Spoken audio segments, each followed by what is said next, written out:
Welcome to episode 13 of the DWRDNET Stationery feed. Today I'm glad to welcome Anna from the Well-Appointed Desk. So Anna, welcome. Why don't you introduce Hello. yourself and give a quick overview of who you are and what the Well-Appointed Desk is.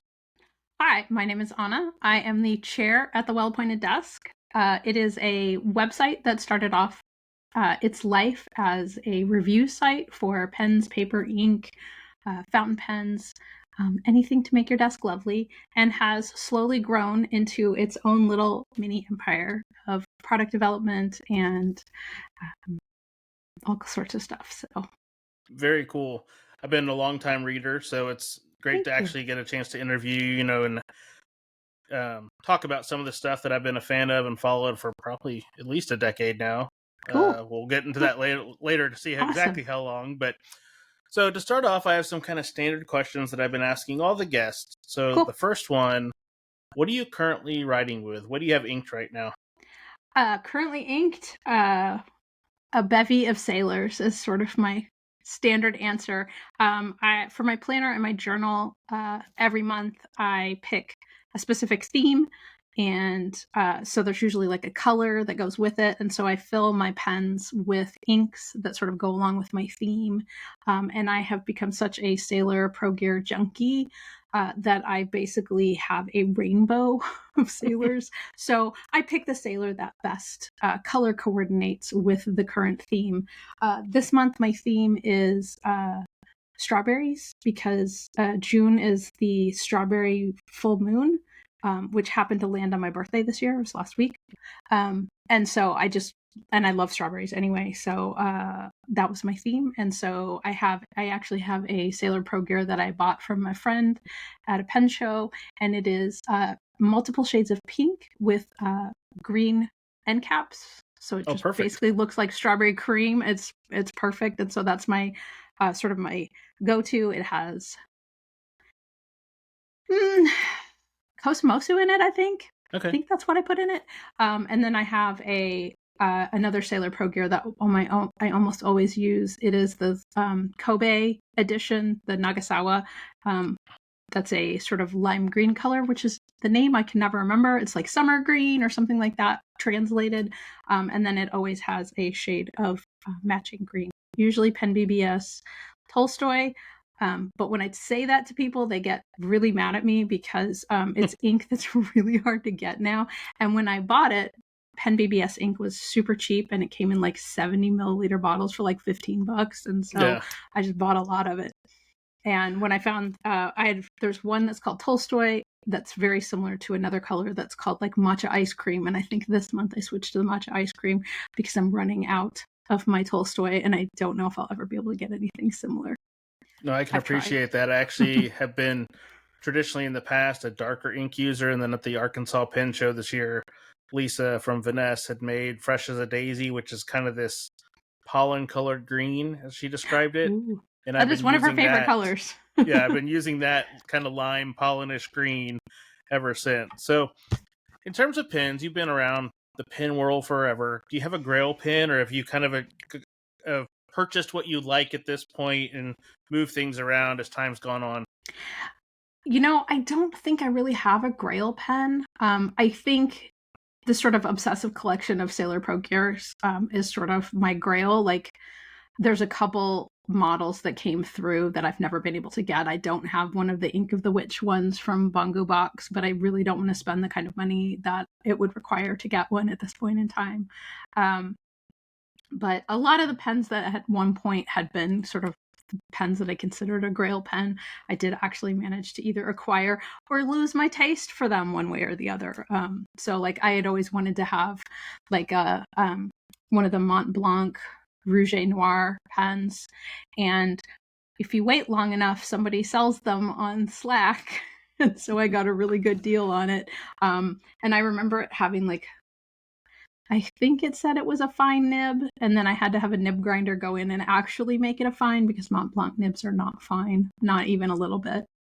So ironic, I actually own a Rouge et Noir. It's my only Mont Blanc that I thought was a fine, and I had to get it ground down at the pen show this year because it was the wettest medium to broad leaning nib I owned. So that tracks very well. Yes, it does. And I just just this past couple weeks ago when I was at the Triangle show, I was helping the Drum Ghouls. And Larry had brought like the new like mini sized version of the like Mont Blanc that looks similar to the Rouge et Noir in terms of like the scale and the sort of width of the pen and everything. And he just kept showing it to me, and I'm like, dude, put that away. No, it's like a creamy white color. I would notoriously get ink all over it, and that would be the end of it. I'd be a very mad pen owner. Well, with the well-appointed colors, the recent Mont Blanc announcement, the Wes Anderson one that's lime green. If you haven't seen that one, that could be maybe a more appropriate Mont yes. Blanc if you were looking to add one at some point in the future. Yes, possibly. So, how about inks? You said you have your standards for a couple, but in general, do you stick with the tried and true, or do you like to experiment, or a little bit of both, depending on the mood? Well, a little bit of both. About a year ago, I quit my full-time job and started doing this craziness as my full-time job with a little bit of freelance on the side just to keep the lights on. And in the process of doing that, I completely panicked, like when I first got home, and realized that I had over 600 bottles of ink in my possession. We are not counting sample vials or minis or anything. It was just full bottles, 15 mil and up kind of things. Yeah. And so one of the first projects that I tackled was I reduced my ink collection down to 100. So from 600 to 100. And I did about a 5-piece blog post about the process. And I thought, if you do, Roy G. Biv, that's like 8, red, orange, yellow. Yeah. There's about 6 or 8 colors. You add in like grays, blacks, so at that point, that's 10 of each, potentially 10 of each color. Like, who needs more than 10 blues, right? So I streamlined my collection. I got it down to 97. And then, of course, like 3 weeks later, I discovered like a whole box of ink that I didn't realize I had. So efforts were made to sort of taper back a little bit. And it was actually really great because it made it a little bit easier for me, because I did have 47 shades of sort of lime barf green, and it was like, so when I went to fill a pen, I spent 45 minutes just trying to pick which shade of barf green, and maybe I put it in a pen that was too fine, and that kind of thing. But your question was actually like, am I experimental with inks? Yes, clearly. I have no shame. I will. And just at the Triangle show, like I accumulated like 8 more bottles of ink, and some of it is just like dumb stuff, like, oh, I've never tried this. Oh, all 4 of these inks match. They're from a collection. I have to have all 4. So clearly I have not stayed under 100, but I feel like it was a good experiment for myself to just figure out what I really do like, what I need and what I don't need. No, but that gives you a chance, if nothing else, for writing about it in the future, where I had 100, now I have more, but is 100 enough, or is it 150, or is it depend, mix or match, or changing things, Yeah. So it's been fun to do, and it's also gotten to where because I limited how many inks I had, and so I was really like, if I wanted a green, I had 3 or 4 to pick from in a specific range. So I got to figure out really quick that maybe the reason I purchased some inks that I loved and they looked great in swatches and all that kind of stuff, but I never kept them inked in a pen, was because really I use such fine nib pens to begin with that a lot of those beautiful light pastel, low saturation colors, they don't work well in fine nib pens. And so if I want to keep bottles of these beautiful colors, then I need to either find something else to do with them, or embrace wider nib pens, or let them go to someone who can get enjoyment out of them. So no, and just from a timeliness standpoint, you just posted, I think it was today or yesterday. This episode will come out a little bit later, but the diamine, or the not diamine, the ink archiving book. The Dominant Industry book. Yeah, the Dominant Industry. So I'll put a link to that definitely in the notes, because that is another way doing the painting to use the other multicolored inks. And kind of legitimize having the large collection, because then it's for art, it's not just for writing. So absolutely. And I also think that those ink archiving books are so great for all the samples you might have accumulated, because there's not a ton of ink in there. You might fill a pen once or twice, but really the point of samples was to see if you wanted a whole bottle of a particular color. So there may be colors that are too light for you to use in a pen or too much shimmer for your taste, but using them in something like the ink archiving book where you're just painting or playing or just throwing them on a page, and just like mucking about with them is such a it's kind of liberating. Like, honestly, when I started playing around, I didn't intend to. I was not a fan of coloring. I'm gonna confess that right here. As a graphic designer, part of my job often is coloring stuff in Photoshop. You know, someone will give me black and white line art and they're like, but we want it full color. So like my job is to color, you know, everything I need to know in life I learned in kindergarten. This is me. This is me. I color for a living. So the idea of like sitting down in the evenings at the end of the day and doing more coloring has always just been like no way, I don't want to do that. Until I started painting with fountain pen inks in the ink archiving books, and now I'm freaking hooked. It's crazy. I'm like, are they going to come out with another book soon? I'm really excited. Those books seem to have a following, because one of my local pen friends is Olive Octopus Ink. So Lisa does the ink archiving books on her streams, and she's using samples because people will send her all these inks. And, you know, since swatching is her hobby, she's able to combine and then try, oh, this page is going to be all the inks that were sent to me from Queen of Washi, or, you know, something like that. So it's a nice way to kind of experiment with the inks, and it gives you good reference to see how they're going to behave if you decide, you know what, I painted with that last week. That would be the perfect ink to go in this new pen, or something along those lines. Yeah, absolutely. And I think by playing with them, you also get some of that, the experience that some people talk about, like being able to do the, you know, seeing the color separating by adding a little bit of water, the same thing that people do with like paper towel things, just to see like, oh, there's a lot of blue in this purple color or whatever. But adding water, you know, putting a drop or two onto a plate and adding a little bit of water and painting with it, you kind of discover the same thing. Like I was playing with Vinta Ubi, also known as mulberry, which is a very dark, almost like a deep red wine kind of color. When you add water to it, it turns a bright pink, like a rosy pink color. And I was like, okay, I like it in both of its formats. I like it watered down, but I also like it in its sort of original deep dark form. So it's kind of fun to just like all of a sudden, you know, a little bit more about your inks and how, to your point, how they behave.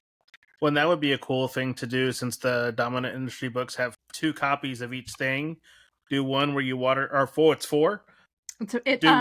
One of them for sure. I think the Atlantis one has 4 copies of each piece of artwork. The Elixir book, because I just wrote this review today, has 3.5 or something, but they added some blank pages in the back so you can just goof around or use it as a journal or something. Well, that would be a cool experiment to do the undiluted version on one, and then do the water diluted with the same inks on the other, and then compare them after the fact. That would be a neat side-by-side, showing what a difference it could make. So, well, and some of them will like have like a full page illustration on one side, and then on the other side is actually like smaller individual, like either small spot illustrations with little blocks with it, so that you can actually put like swatches like of each of the colors that you're using, so you can kind of do the full concentration and then paint with the water down. That's kind of what I did on a page. That makes sense. Would you like to see it? It's right here. Oh, definitely. Let's see it. I was at Vaness this weekend. Some of the Middle Tennessee Pen Club went out there, and one of the people was very excited to buy the archiving book. So they were going home with it, and they were already posting on the Arkansas Pen Club Discord if they're loving it. And they'd only had it for like 24 hours. They'd already done multiple pages. So this was one that I just painted with inks, and I actually did this in a hotel room because I did not have... I didn't bring any ink with me, so like I only had a few colors. So this is really only 4 different ink colors, but with just different saturations, and in some cases I mixed them. And then where's the little swatchy thing? Oh, here it is. So let me see. Oh, very neat. Yeah. Yeah. So it was just like I think in this case, I actually had 2 different colors, but like this was watered down and then 100% of that apricot GM. So, yeah, kind of fun. Yeah, I've only seen them through streams and whatnot.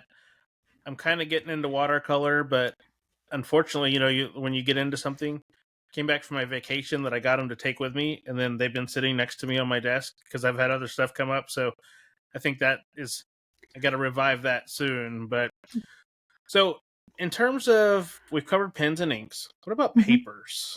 What are some of your favorite papers? I'm 100% B6 Stalogy.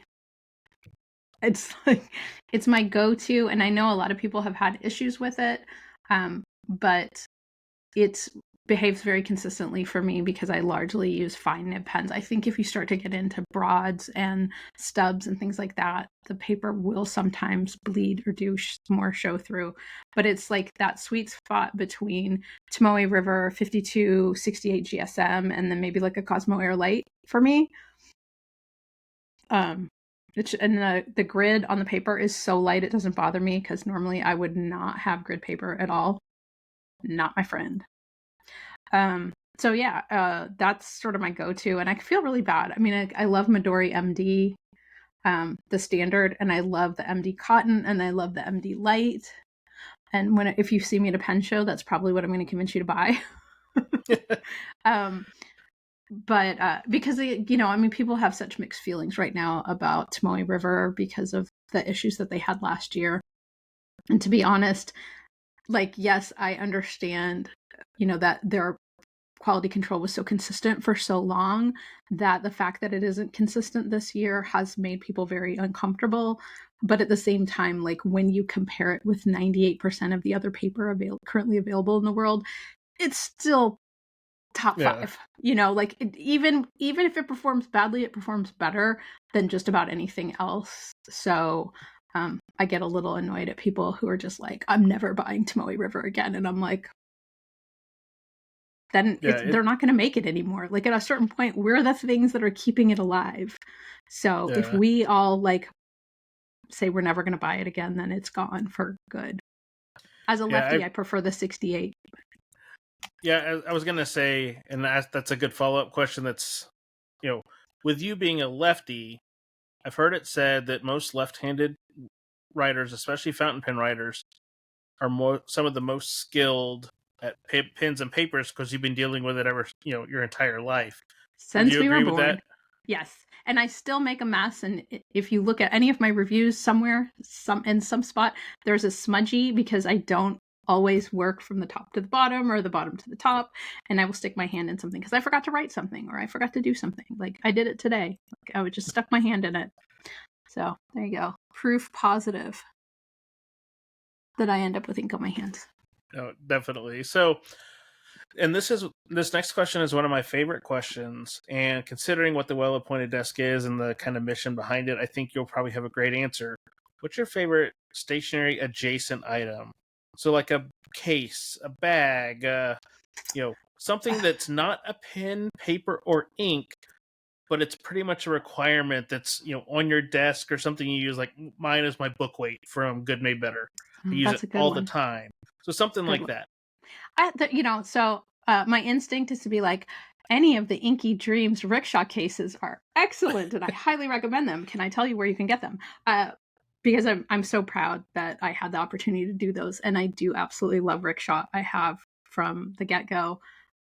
They're great products and I love that they love to work with the pen community.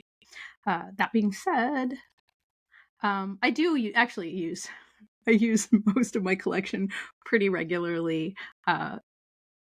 But the stuff that I use on a daily basis, we were joking like before we started to record that my house purse is probably my go-to, which is, it's a joke because I live in a really small house, but I do tend to move from my studio, which you see here, to like the kitchen table or the couch or whatever to do like journaling or something. And so this, if you see the platinum 3776 and a vintage nib from 1928.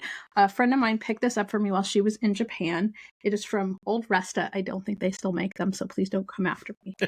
But in it, I carry all my journals and everything around my house. So like if I worked in an office, I would probably still carry this around. I'd probably just have like my phone and, and my keys, and I throw it in here, and then I would just take this with me. But it's just a nice little mini bag called Resta. No, and I remember you talking about that on the Patron podcast one time, and I was telling my wife about it because she was at the kitchen table and she's like, I got to pick up this Travelers and these pins and this. I was like, well, I just heard about this. It's like a house purse. It's a tote bag, and she had tons of tote bags, so she actually has a version of that now.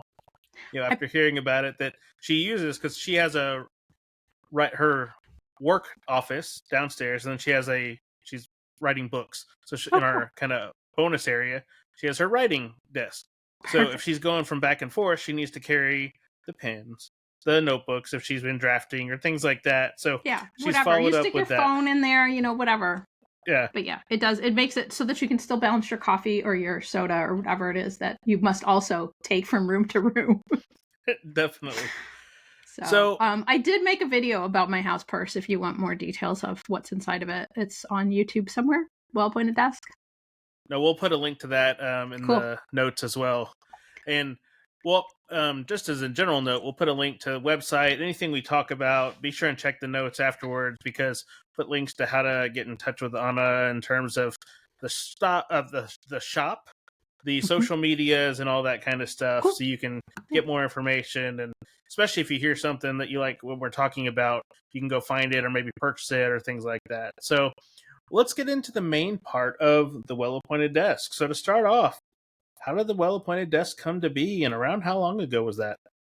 So this is a really dumb story. So I worked at Hallmark Cards as a greeting card designer for about 20 years.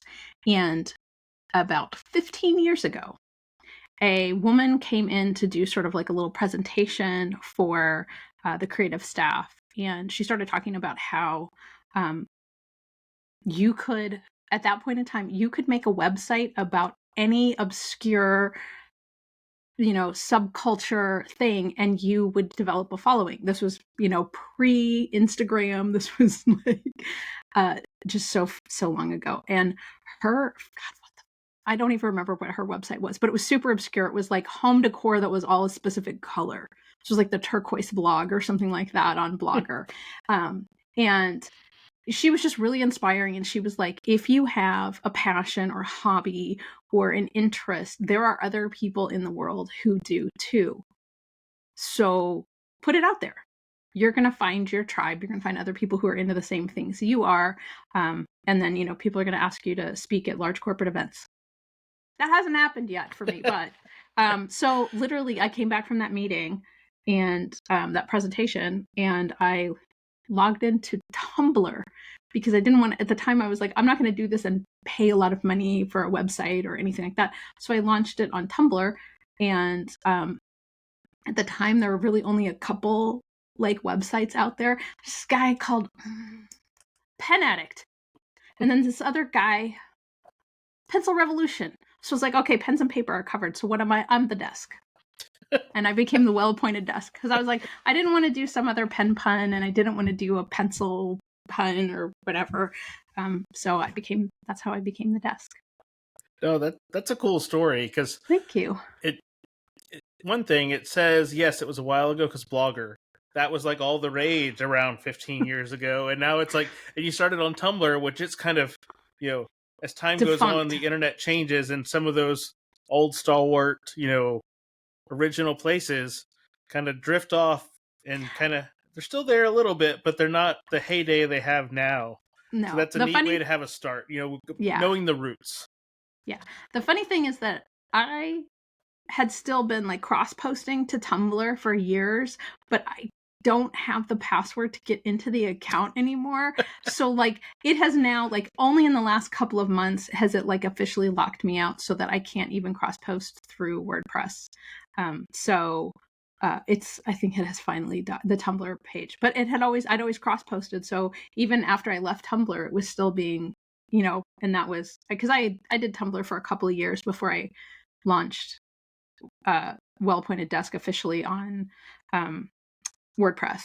Gotcha. And that's where I've been ever since. So all those Squarespace ads, sorry guys, not moving this monstrosity. It's staying right where it is. No, that's one of those things. My personal website's been since like January 1st of 2000, and it's WordPress because I know it now. And once you kind of get WordPress how you want it, just keep doing it like it is and don't change too much, and it'll serve you well. 100%. And there, I mean, just the functionality that exists on WordPress is not to be like too in the weeds of like tech, but I appreciate that you can find new templates. They offer new ones every year, so you can switch the look and feel if you want, or if you're starting to change how you're doing things, or you can just leave it the same, and they just a lot of it gets updated regularly. So No, very true. So when most people think of well-appointed desk, they associate, and the first thing that pops up in their mind is Col-O-Ring.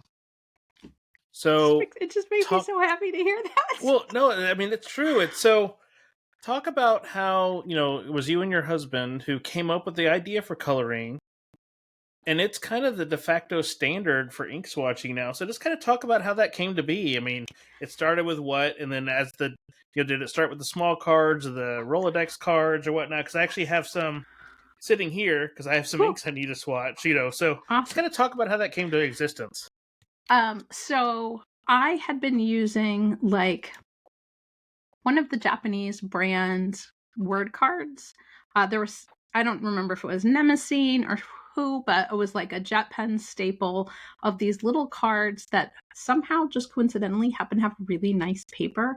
And so fountain pen nerds had discovered these little word cards. And as soon as it started to like pick up traction that everybody was using these to swatch their inks, they discontinued the product.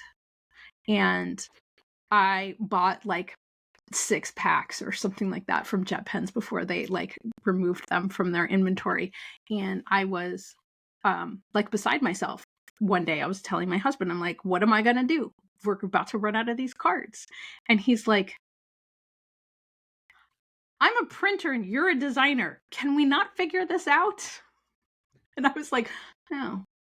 Can we do that? Like, it would be okay? And he's like, don't lots of people make word cards? And I'm like, yeah, like most of Japan, like all kids use them for their vocabulary and studying. And he's like, so we just make our own, but we'll make it with really good paper and we'll letterpress the covers and we'll, and you'll design really nice covers for them and it'll be great. And I'm like, oh, really? You think this will be okay? So I was like in a complete panic at the idea of like launching a product at the time because one, Hallmark was very weird about what you could and could not do as an employee. Gotcha. But this was far enough outside of their scope that I felt like it was okay. And then we spent about 3 to 6 months searching for paper because we could have just gone with the best possible freaking paper we could find, but it costs like $5 a sheet. And I'm like, I'm competing with a previously existing product that was under $10. I'm like, we can't make these $50. This is not going to work. The paper would be awesome.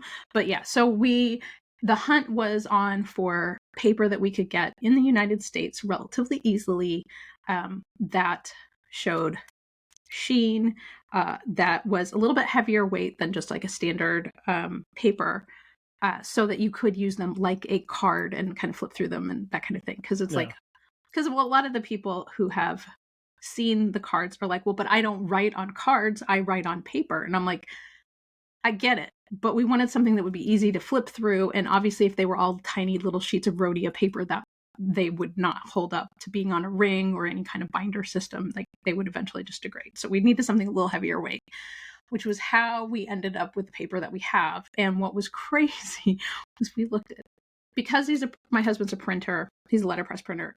We have access to like basically every kind of like high quality paper made in the United States. They send you little booklets to sort of see what they look like. And he'd bring me these books and I would literally do like one stroke with a pen and be like, nope. And he's like, how can you be? And I'm like, no, it's feathering. It's soaking into the, no, out. And so he laughs now because he still has some of these books where I have like just one little across it. And he's like, yeah, that was my wife. Sorry about that. But when we found the paper that we liked, the shocking situation was that the distributor for that paper was actually in Kansas City. Oh, wow. We were like, oh, well, this is bonkers. And so the first batch of paper that we ordered, the sales rep drove it over in his like Toyota Celica in like the back seat, because we didn't order that much paper, because like printing paper comes in giant, 20 by 40, 26 by 40 inch sheets. So he just like popped the hatch through a stack like this, because then we would cut it down into the little cards and everything. And he brought it over. He's like, I just thought, I want to come see the shop and, just tootle over. And so that was how we got our first batch of paper. And so what most people don't know is every single card is die cut individually. So it is not cut down to size and side and then corner rounded, which is what a lot of people think we do. Everything is done in one cut.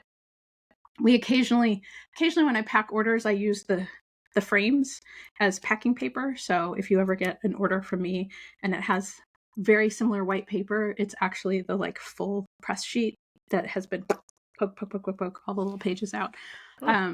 So that's how Col-O-Ring got started. That was 2017. We launched it at the Arkansas Pen Show, because we laughed, because I'm good friends with Lisa at Van Ness and everything, and she was super supportive and the whole thing. And I was like, if I'm going to fall on my face, please don't let me do it in San Francisco. I'm going to do it in Arkansas. Like, if no one buys this and they think I'm crazy, I'd like minimal press coverage. But the first person to pick them up was Carrie from Fountain Pen Day, which he had come down and had a table and was hanging out for the weekend. And the first thing he did was take a picture of it and then post it on the internet, on Instagram. And I'm like, dude, really? And he's like, people are going nuts. And I'm like, oh, thank God. Because I was literally like the day before we launched it, I thought I was going to barf on myself. I was so nervous.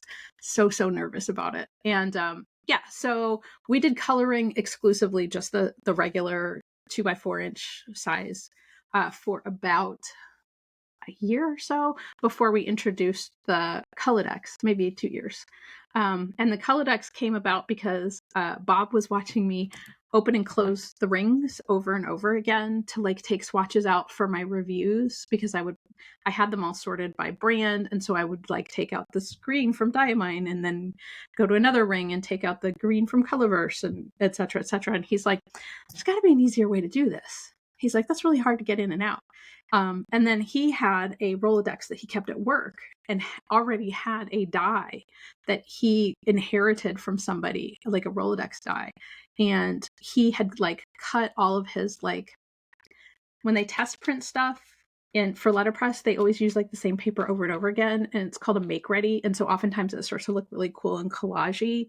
And so he would die cut out make ready and put it into this Rolodex, and it was on the table. So when people came in to talk about getting letterpress printed, they could flip through this and they could see just sort of like how colors look when they overlap each other, and some of the different projects that they worked on. And he's like, why don't we just make Rolodex cards? And I said, that's a great idea. I love that idea. So that was how the decks got started. And then we added in, over the years, I think the next thing we added was the oversize, which got its name because people were just asking for larger size paper. So we made it, and it's just a spiral topped sort of pocket notebook. It's not quite 4x6. And it got its name because a good friend of ours often does the auctions at pen shows. And we sit in the back, my friend Jessie and I, and get a little tipsy. And you can sneak booze into pen show auctions. Nobody notices. And so they'd be presenting a pen, and he would be like, this is a Waterman blah, blah, blah oversize. And so then we would just like basically just tease him incessantly about saying oversize. And so that's how the oversize got its name. So that was named after for a friend of ours. And then we did the dippers because we had, mostly it was because there was like a little strip of paper at the bottom of each of our press sheets. And Bob's like, what can we do with these so that we're not wasting paper? Like, how can we put this to use that might be useful to people? And so I was playing around with what he had, and I took a piece of that paper and I just dunked it into an ink bottle. And I'm like, that fits right in the ink bottle. Hence Dipper. That's how it got its name. So we decided to do those, and we joke because they are our loss leader because it is so finicky to like put the ring or put the ball chain on the dippers. Yeah. That it's like if we charged by the hour for labor, like they'd be $30. They're so funny. But mostly I do it like, and I make all the dippers. Every single dipper I have touched. I put them, I assemble them, put the little ball chain on them, put them in the baggies. It's all me because Bob hates to do them. Flip side, he does almost every single coloring. I will sometimes come in and help and assemble rings and covers and bag and tag kind of thing, but he does most of the work on those. So there are no machines that assemble our product. We do all the work. So one question I have, because it's all done by hand, was it somewhat intentional that when you buy a set, it looks like an ice cream sandwich because of the cards? God, I hope so. Whenever I see there was some stream I was watching and someone was holding up a stack of the color rings, and I was like, it looks like an ice cream sandwich, and then like 5 people in the chat were like, I will never not be able to unsee that now. Never. Yep. That was not intentional, but we're delighted that that's what it looks like, and we do like to lean into that a little bit. Yeah. Oh, happy accident. Yeah. I'm glad it looks like that and not something like really disgusting for people. Ice cream sandwiches are good. It could have been so much worse.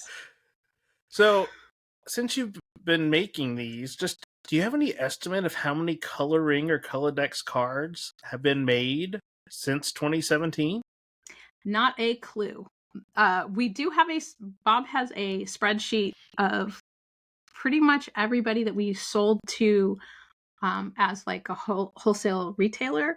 And I have some indication of how many have sold on on our web shop and Etsy, but we've never really tallied it all up. It's a lot.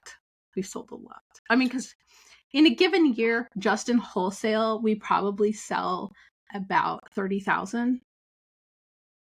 Wow. Some years are higher, some years are lower. We sold probably twice that many in 2020. People didn't have a lot to do. They were finally getting around to testing all those inks. No, I mean, if you're stuck at home, you're going to start looking for those little things to do. Because when I got into pins, I never swatched inks when I first started.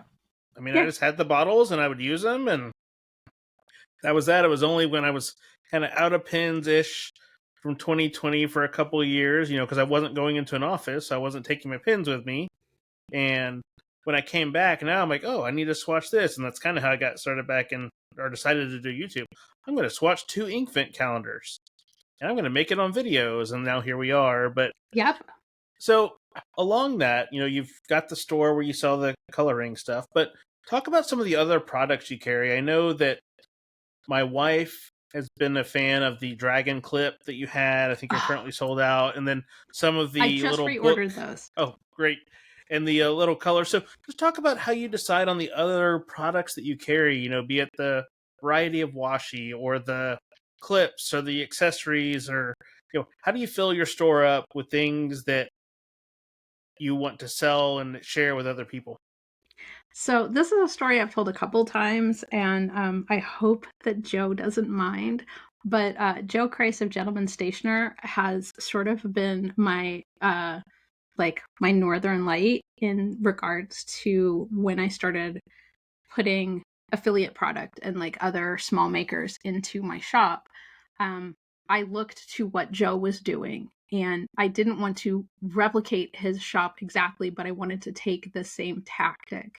And if people are not familiar with Gentleman Stationer, when he started his shop, he very much focused on things that he likes as a professional, as a lawyer, as an office worker, as a very soft-spoken gentleman. So the aesthetics, the things that appeal to him are very specific. And I often send people that like sort of you get a read on someone like, oh, they mentioned that they really like Lockbee. And I'm like, have you checked out Gentleman Stationer? I think he's going to have the things you like. So when I started adding product to our shop, I wanted to do the same thing. I wanted it to reflect what I'm passionate about, which is nerd culture, which is pop culture, which is comic books and D&D and video games and just being a freaking nerd. And because that's also what we've always done with Skylab. So when Bob and I decide to print something new, it's always in that realm of what would we want to use? Like, I don't ever want to sell anything in my shop that I wouldn't use myself, So it's like, occasionally there'll be something super cutesy in there because I like it. But I do tend to lean more into sort of vintage aesthetic, more into, like I said, sort of the fantasy, sci-fi, like that kind of thing. Like, we've done a lot of, like, I have it in my head that because we've done some things largely related to a certain product that people may have recognized on the Disney Channel. I'm not going to mention any names because I don't want to go to jail, because they'll sue my ass. But in that way that, like, we're fans. Yeah. I've been a fan of this particular product since I was like 7 years old. But in the same way, like, I really want to do something that's sort of Star Trek related because I feel like they don't get the same cred that this other one gets. Yeah. But yeah, so we just make a bunch of fun stuff that we like. We just did side quest notepads because life. You just have to approach it like Halloween costume makers. It's not Princess Leia.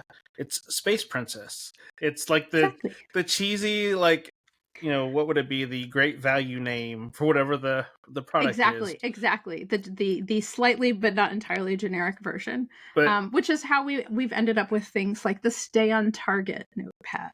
It doesn't say anything. But yeah. So since you mentioned D&D, I just got these yesterday because I've started doing some letter writing through actually Gentleman Stationer's Patreon Discord.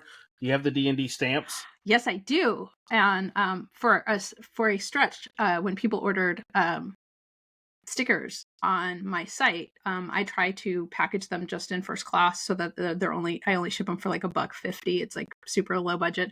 I've been having a little problem with my shop and shipping costs. Last week I spent a lot of time crediting people because it was charging them like $21 for shipping. I'm like, what is wrong with this software? You're killing me, people. But yeah, so like my envelopes are green. Shocking, I know. And then I put the D&D. And even the little, you said the kind of retro stuff, your little logo sticker that comes in every order with the kind of mid-century modern-esque lady holding up the coloring, things like that are a nice little touch that, I'm making a well-appointed desk order. I'm going to get a little green sticker and I'm going to get one of those and I'm going to get a bookmark and, those type things. Yep.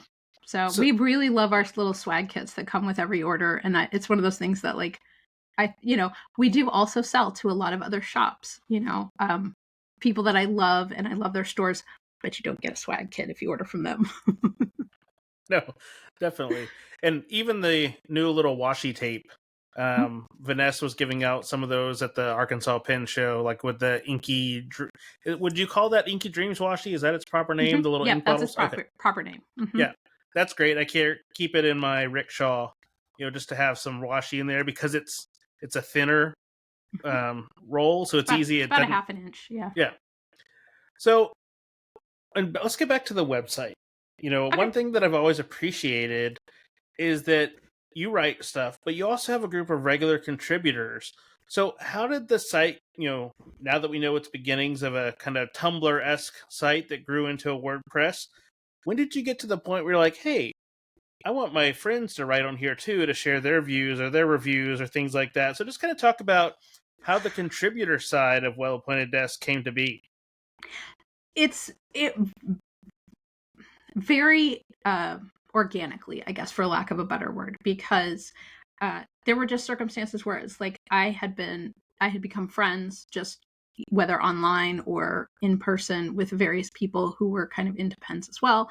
And like Tina from, what is hers called? Coffee and Ink. I can't even remember what her actual but she does a lot of urban sketching. And I really wanted to have more variety, like I have a specific perspective or approach to the reviews that I write. So it was nice to have somebody who would come in and be like, I take all my supplies outside and I draw what I see in my world. And I was like, do you want to write for me? I'll get you, like I will provide you with the stuff to review if you will do it.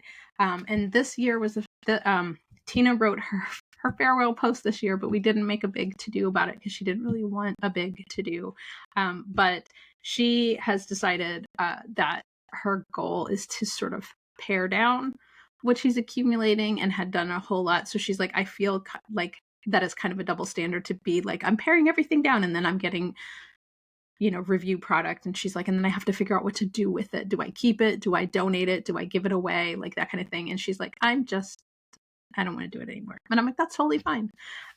So other people have come on at various times. My friend Laura, who is probably my most regular contributor, came on maybe 5 or 6 years ago. It might have been more like 7. It's been quite a while. But she came in because she was somebody who was new to the hobby and she was getting all excited about fountain pens.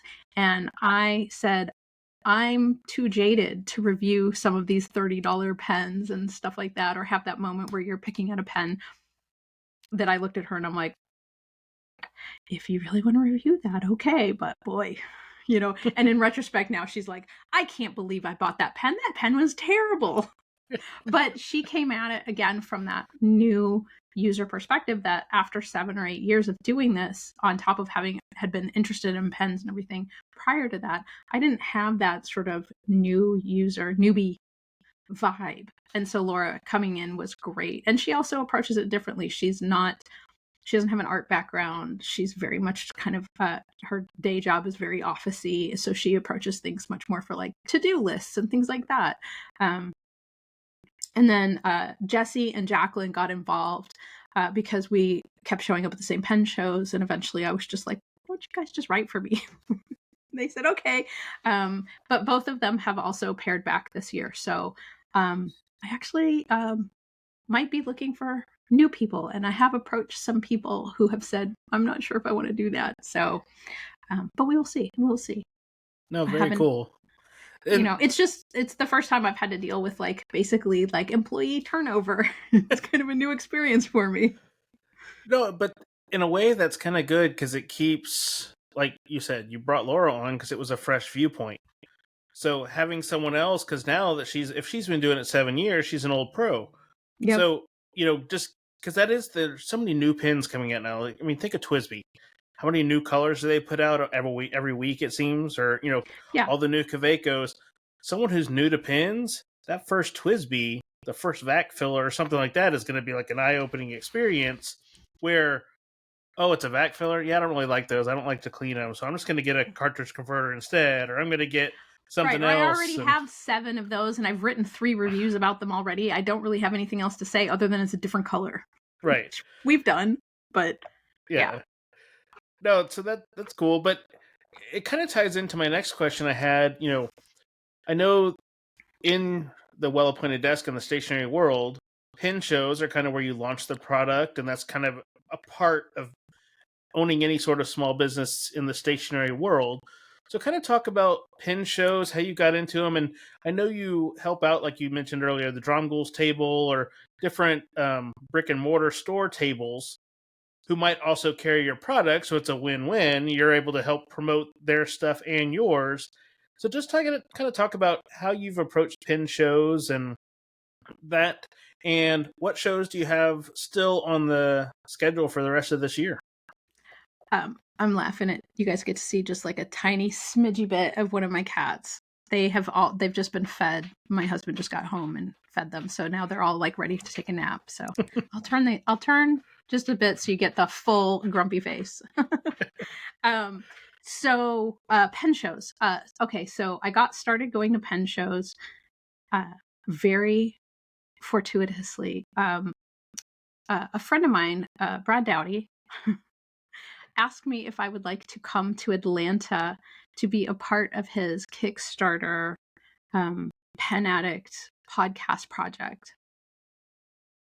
Hard to say no. So I want to say that my very first pen show was actually recording the very first Kickstarter Pen Addict Live event, which the first time we did it, we did not have anyone in the room with us when we did it. So me, Mike, and Brad kind of went into a separate room, and I think that they ended up having speakers or something in a bar lounge area for people to listen, because I don't think that we really expected people to want to be present. We thought it was going to more intentionally be like people online who are hardcore pen addict fans who would want to hear sort of live from the event type of coverage. But like the little lobby area outside had like 100 people who were basically like, we're listening. And so the second year, we did an actual like live in front of a studio audience kind of thing, which was absolutely sweat inducing to like all of a sudden go from like sitting in your room with having no idea how many people are listening to you to literally sitting in front of like 100 people watching you, and you're like, what? But yeah, so my very first pen show was kind of like, I kind of got the celebrity treatment. It was really kind of weird and fun and cool and awesome. But from that first experience, I want to say that at that particular show or the following year, Brad ended up helping Lisa Van Ness at her table because she needed help, and she didn't want to take people out of her store and like have them travel all the way from Arkansas to Atlanta and back again, because it would mean like people are out of the store for ages. And she got a wild idea that she's like, well, what if I get pen show celebrities to work my table, because they obviously know about the product. And I love Lisa. She's like, and they're not going to steal anything from me because they don't want to be called out on the internet for being thieves. which was 100%. I mean, like, I can see the point, but not even like on the first 10 things I would have thought of about like why you would have hired us. You know, sure, we're knowledgeable. People recognize us in some instances, you know, those types of things. But like, they're not going to steal because I'll call them out on the internet was not on my list. So that was how I ended up meeting and starting to work. Honestly, like I met Lisa like officially when I started working for her, because Brad was like, hey, you should hire her. And so that was how I started working for Lisa. And that made it possible for me to attend more pen shows because it's not particularly cost effective to go to a lot of pen shows if you're trying not to go broke. So I would help her, and as a result would get some of my expenses covered and things like that. And from there, I have helped with other tables, depending, like, you know, whether Lisa needed my help, if she had someone else who was helping her. Joe's helped her a lot over the years. Brad has helped her a bit. So it's just been sort of you know, I also got to meet all these people, which is great because I'm an introvert and I might not have met people otherwise because I'm not somebody who would just like walk up to people and be like, hi, my name's Anna. You know, they come up to me and they say, help me find this ink. And I'm like, how did you hear about, you know, like if they make the opening, I'm good. Yeah. So in regards to the pen shows this year, I have lost count of how many I have already attended, but I will be in Portland for the Pacific Northwest Pen Show with Drum Ghouls in July. You know, I have a freaking, hold on a minute.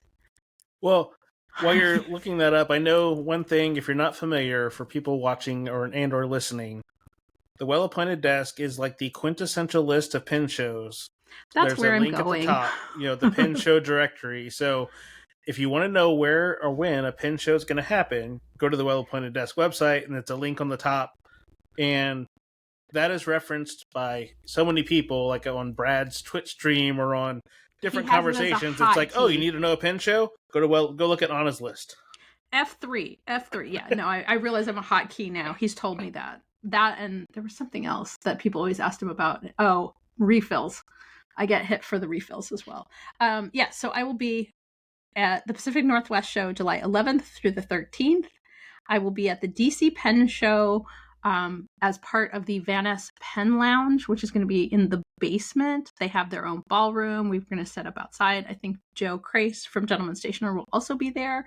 And that is July 31st through August 3rd. Let's see. After that, Dallas Pen Show, September 26th and 27th. And I think that is the last show I am doing. Help me, Jesus. I think I did a calculation at the beginning of the month or the beginning a couple of weeks ago of all the pen shows and / stationery events that I have or will attend this year.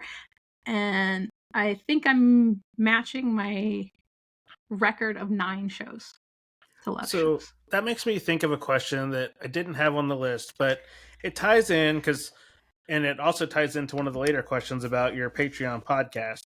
But this is something I was actually, when I was at Venice this last weekend, was talking to Lisa briefly about of how do you feel, or what are your views so far on the stationary events that are not pen shows versus pin shows? I mean, is it a refreshing change? It seems like it's a different audience and a different appeal and just a different experience. So I know you've been to the Chicago one, you went to the Little Craft Fest one in Houston.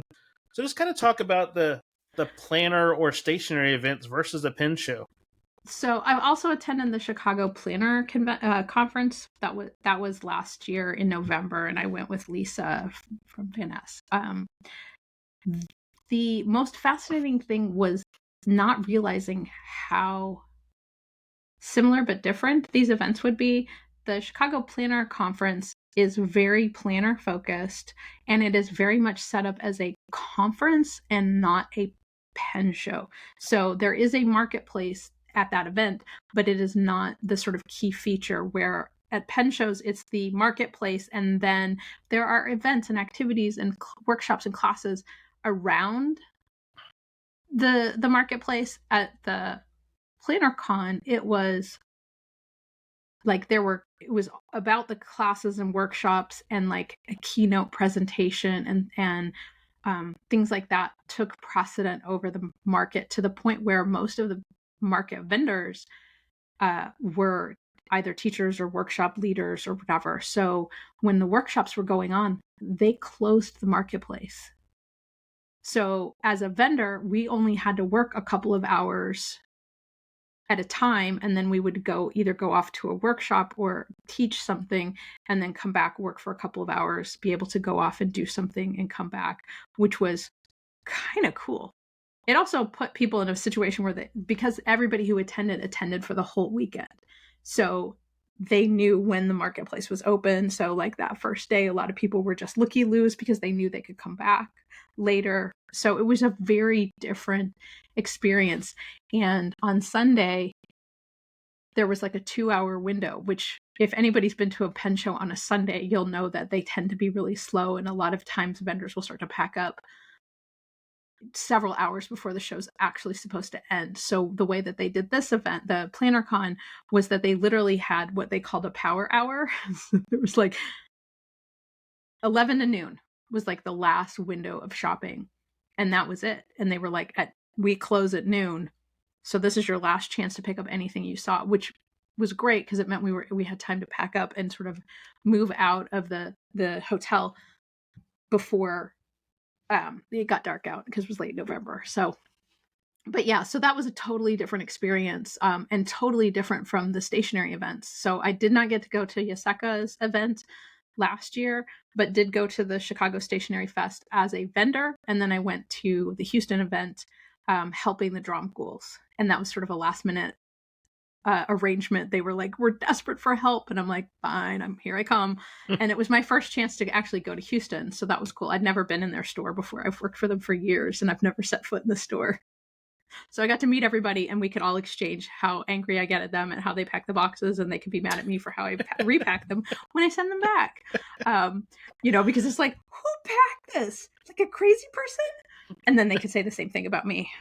Because when you pack up on a Sunday, like Larry is like, when he's ready to go, he is ready to go. And if you are not throwing that stuff in the boxes fast enough, he starts looking real angry. I don't know if you've ever met Larry Dromgoole, but he's the nicest man in the whole world. But he has like that big handlebar mustache, and and you're like, okay, whatever you want, I will do whatever you want. He doesn't mean to look scary, but he can when he doesn't mean to, but when he's ready to go, you can tell.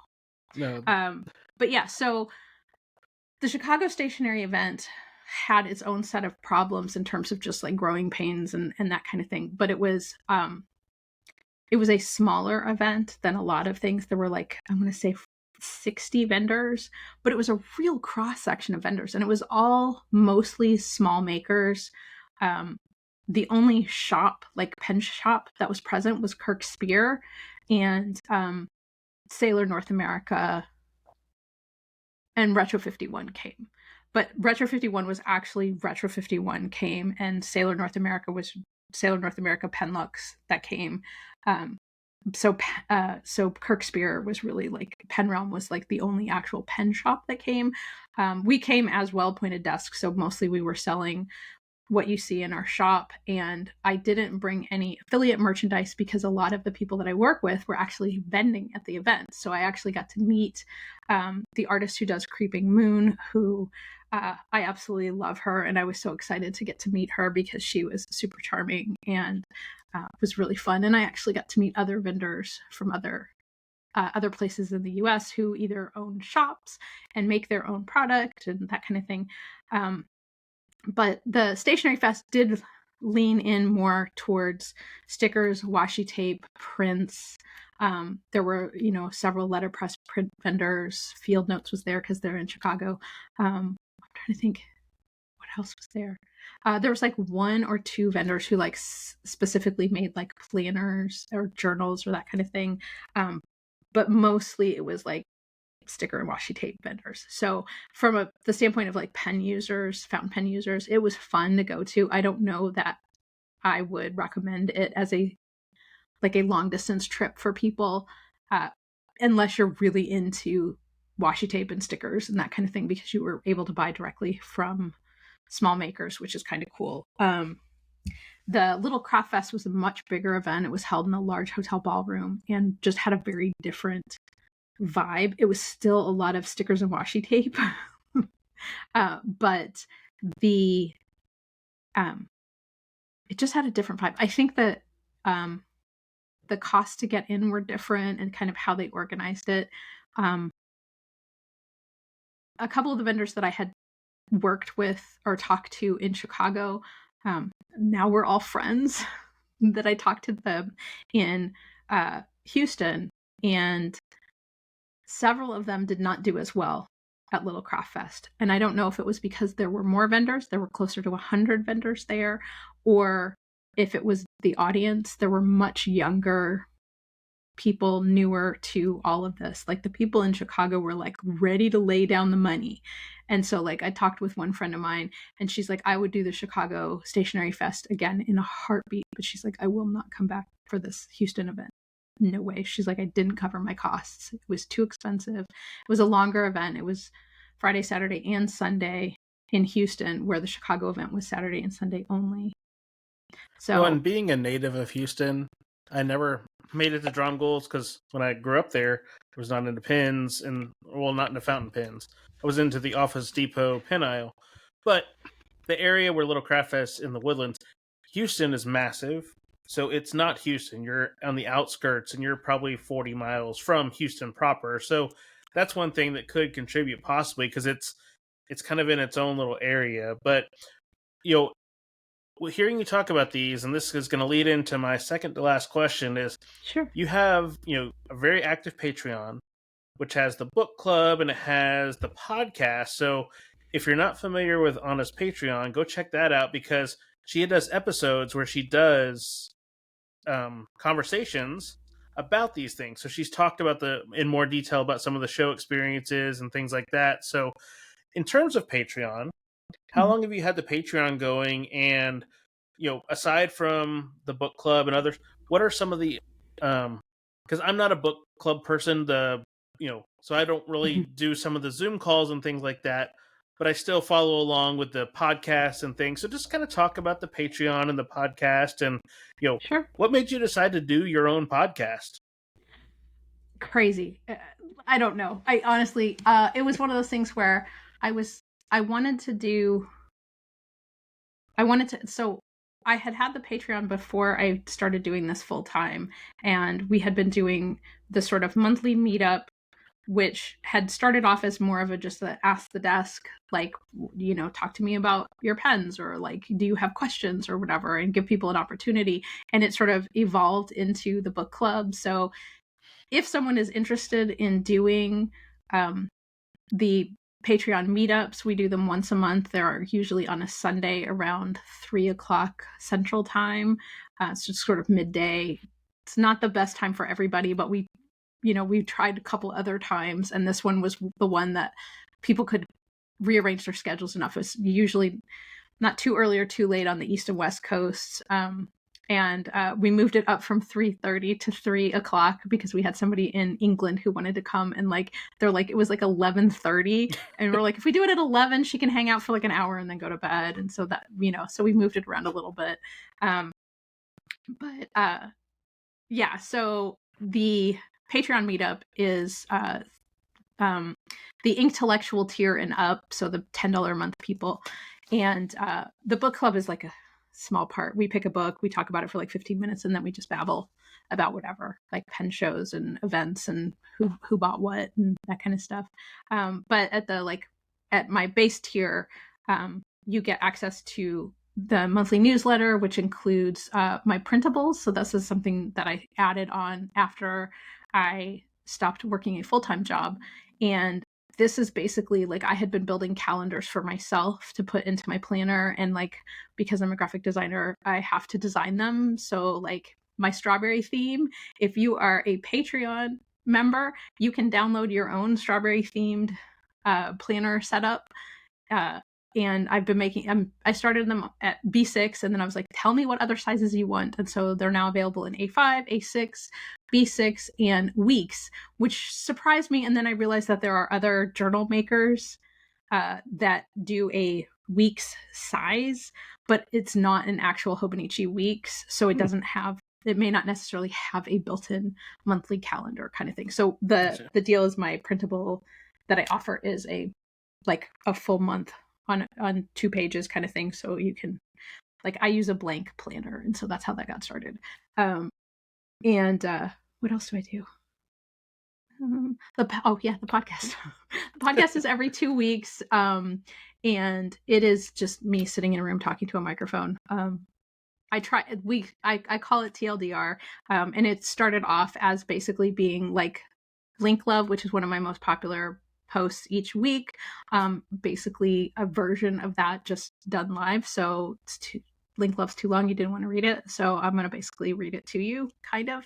But it's not usually the same content.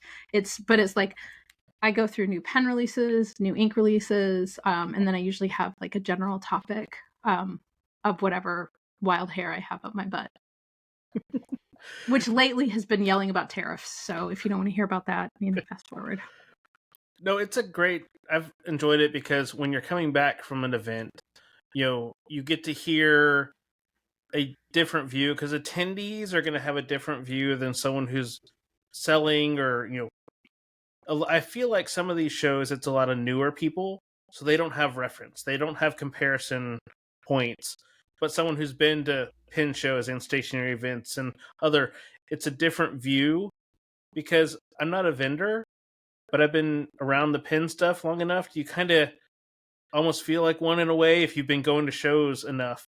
It's a different way you approach it than someone who's new, who's going in like, I have no idea what I'm going to do. I need everything, versus, I'm going in, I'm looking to get one pen from this maker and maybe this ink, and then hang out with people I've met and, things like that. So it's a different view, but definitely check that out. And up for the final question that I've been asking all the guests: what's next for Well Appointed Desk? What is next? I honestly, hopefully more of the same and more of it is really like my goal.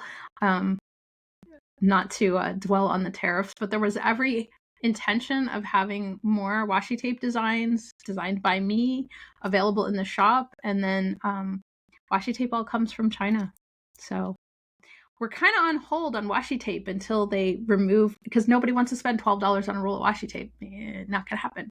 I don't want to spend $12 on a roll of washi tape. So we're gonna have to wait this out a little bit. Luckily, I ordered a whole bunch of Inky Dreams just before, and actually when it arrived, they had already put the like crazy 150% tariff, and I was like, if I have to pay 150% on this, I'm gonna cry. Like that's insane.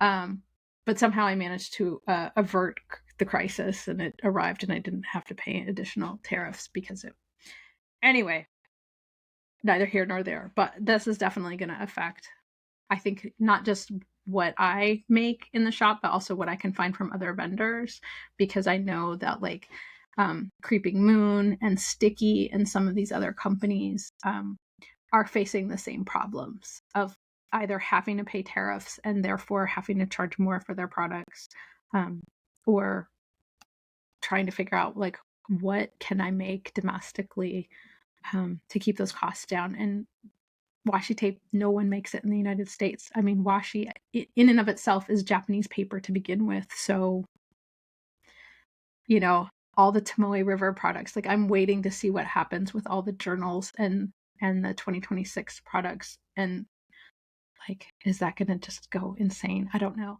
But so, I mean, like I said, totally off tangent. I didn't mean to. For the site, we will keep doing what we're doing. I am, Jessie's going to Africa. She's helping her daughter who is got like a semester abroad in Africa studying snakes. So she's going to be off the grid. She's been out for several months anyway, just because life is crazy. But yeah, so I've started doing more ink reviews. So those are going to start rolling back in. I had been letting Jessie do all of them. So I laugh because like my ink reviews were like at a year out of date. I'm so sorry, but like I got to catch up somehow. So more ink reviews, just more of the stuff. And if there's anything that people are wishing that we covered more of, please let me know. You can drop me a line, chair@wellappointeddesk.com. Tell me what you like, tell me what you don't like.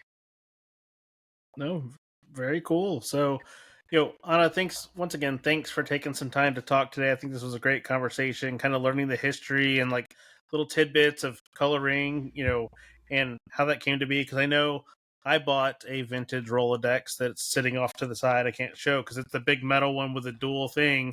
Not realizing how many cards fit in one of those. So my couple of packs with my smaller ink collection, I've got a lot of room to grow, so I think I'm going to start doing a card per pin or something like that on one side and then inks on the other. But, definitely check out the Well Appointed Desk website, the store, pick up a rickshaw bag or something like that because they are very colorful and they stand out in the crowd. And rickshaw, you're not wrong.